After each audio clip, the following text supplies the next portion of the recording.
Fueron 40 años de desarrollo. Cuando esta sociedad comenzó, el área uroginecológica estaba referida especialmente a la incontinencia urinaria. Y dos societies fueron creciendo simultáneamente en forma internacional, la International Continence Society y la International Urogynecology Association, o sea, la IUGA. Su fundador fue Axel Engelmann Sundberg, y con él convocó a personas de distintos países para fundar esta sociedad, que fue fundada entonces en la reunión de FIGO en México City en 1976. Finalmente, de allí en más hubo todas las dificultades de desarrollo de una sociedad exclusivamente académica y que fuera realmente internacional. No obstante, nos reunimos anualmente desde esa época en distintos países para conversar sobre las alternativas de desarrollo de esta área.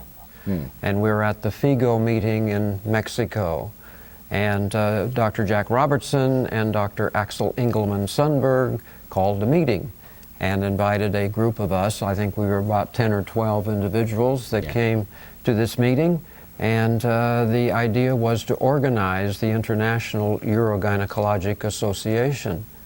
And Axel Engelmann Sundberg was the president at that time, and he was president up until about 1981 or 82, and then Dr. Jack Robertson was president, and then in 1985 I became the president.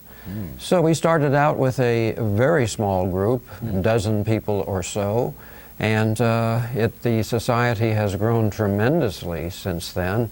And we have 2,000 delegates at this meeting, 3,000 members of this society now, and it certainly has grown beyond our wildest expectations from 1976. There's no question about that.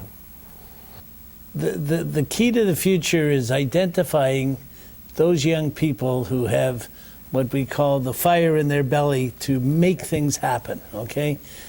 Most of us made the society become to the strength that it has today by this is the time that you spent after you worked all day. So then you came home and you did things for IUGA. And that's the future. And finding people who have that drive will make all of these things happen. Okay, the future is very bright for IUGA.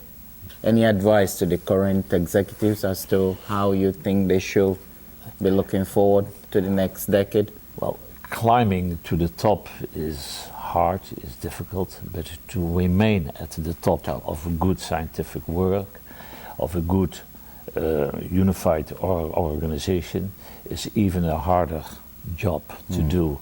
So the new executive that is there, they took all the opportunities, and I'm very confident that they will continue to grow. It's been 40 years. Where do you see IUGA in the next coming years?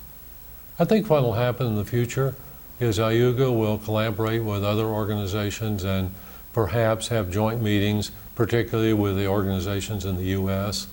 The journal may change, so it's primarily electronic, and the demographics are continuing to change. So frankly, there are many, many smart young women who are going to have leadership roles, and the challenge for the men will be to be as productive and scientific as our women colleagues are. Through the years, IUGA has had a significant influence in the growth of urogynecology, both as a discipline and as a subspecialty. I have seen IUGA extend its arms to various countries, big and small, to promote exchange of knowledge and skills and to promote friendship among peers. An example of this is the Pan-Asian meeting held every year during the IUGA annual meeting. The Executive Board of 2011, led by then-President Willie Davila, conceptualized this meeting. And as the Asian representative in the International Board at the time, we organized the first Pan-Asian meeting in Brisbane in 2012. Since then, participation and involvement have increased. Likewise, collaboration and interaction among members within the Asian region have strengthened. IUGA has become the guiding voice in the field of urogynecology for its individual members, for the countries they represent, and even for the regions of the world.